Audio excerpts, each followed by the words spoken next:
प्रिय छात्रों,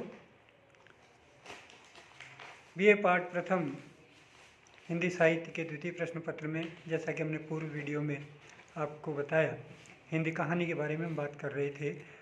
तो आपके द्वितीय प्रश्न पत्र में जो कहानियाँ संग्रहित की गई है, हिंदी के विकास क्रम को दर्शाते हुए जो कहानियाँ ली गई है, उनमें दूसरी कहानी है, वो है शतरंज के खिलाड़ी। शतरंज के खिलाड़ी मुंशी प्रेमचंद के द्वारा लिखी गई है। मुंशी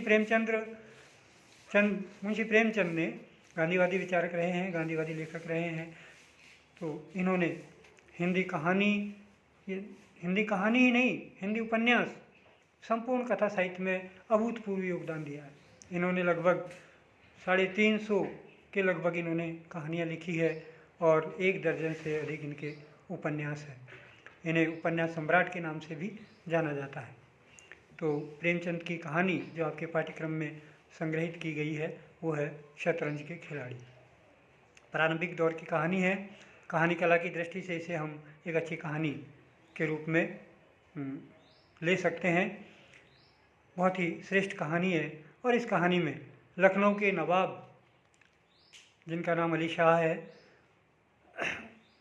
उन्होंने उस अली शाह के समय की जो सामंती प्रथा थी, नवाबों की झूठी शान शौकत का जो दौर था, तो इस कहानी में उस टूटती हुई सामंती व्यवस्था और नवाबों के शान शौकत का जो चित्रण है, इस कहानी के माध्यम से मुंशी प्रेमचंद ने प्रस्तुत किया है। प्रेमचंद ने इस कहानी में इस भावना को प्रस्तुत किया है कि लकड़ी के वजीर को बचाने के लिए 2 नवाब अपनी जान तक दे देते हैं, किंतु असली वजीर को बचाने के लिए छिप कर बैठ जाते हैं। तो कहानी की मूल संवेदना उन 2 खिलाड़ियों के कायरपन पर व्यंग करती हुई दृष्टिगोचर होती है और इन्होंने इसे बड़े ही बखूबी तरीके से प्रस्तुत किया है, शानदार तरीके से देखने को मिलती है।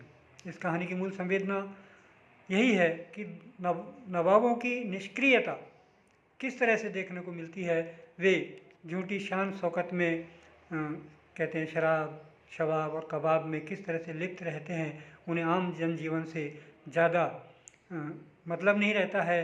तो किस तरह से उन्होंने उसकी निष्क्रियता देखने को मिलती है कार्य के प्रति, उनके कर्तव्य के प्रति।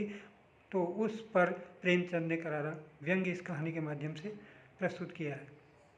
अपने सुख और मनोरंजन के लिए उनमें कोई राजनीतिक भावना नहीं थी, इसलिए उस समय राजनीति का अधःपतन हो चुका था।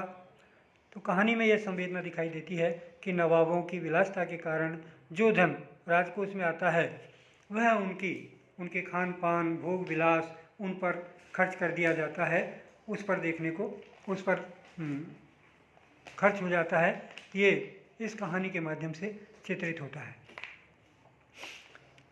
स्वार्थ की भावना भी इस कहानी में देखने को मिलती है। मीर और मिर्ज़ा दोनों स्वार्थ के कारण ही शतरंज की दुनिया में मस्त रहते हैं। अपने मनोरंजन को पूर्ण करना, खेलना, खाना पीना, यही उनकी दिनचर्या बनी रहती है। नवाब की रक्षा के लिए वे प्रमादी बनते हैं, नकली नवाब की रक्षा के लिए, जो कि लकड़ी के मोहरों का है, शतरंज के खेल का नवाब है।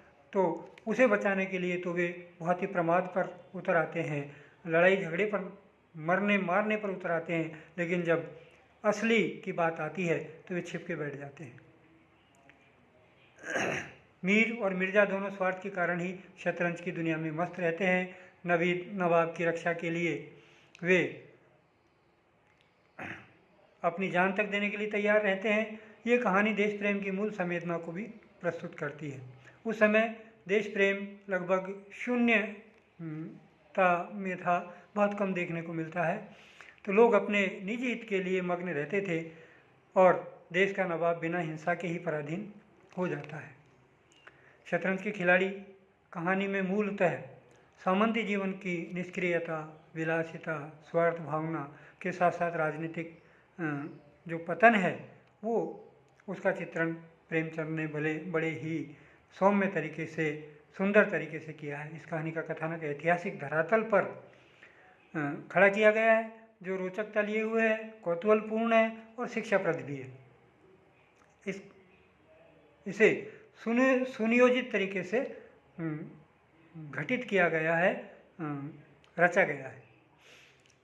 यह मुंशी प्रेमचंद की एक महान कहानी मानी जाती है, जो कि महान उद्देश्य को अभिव्यक्त करती है।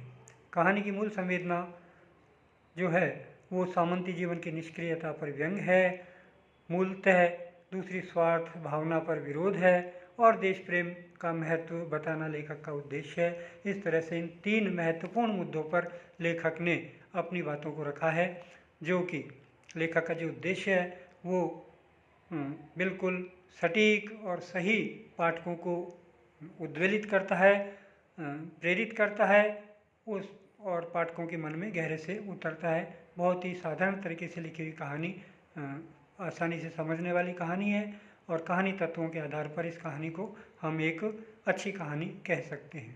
तो ये मूल भावना जो कहानी की है मैंने आज आपको बताई। तो अगली कहानी के बारे में फिर देखेंगे। आप इसे पढ़िएगा, मूल कहानी को आप पढ़ेंगे निश्चित तौर पर आपको आनंद आएगा और हिंदी कहानी का विकास क्रम कैसे धीरे धीरे आगे बढ़ता है यह बात भी आपकी समझ में आ जाएगी। धन्यवाद।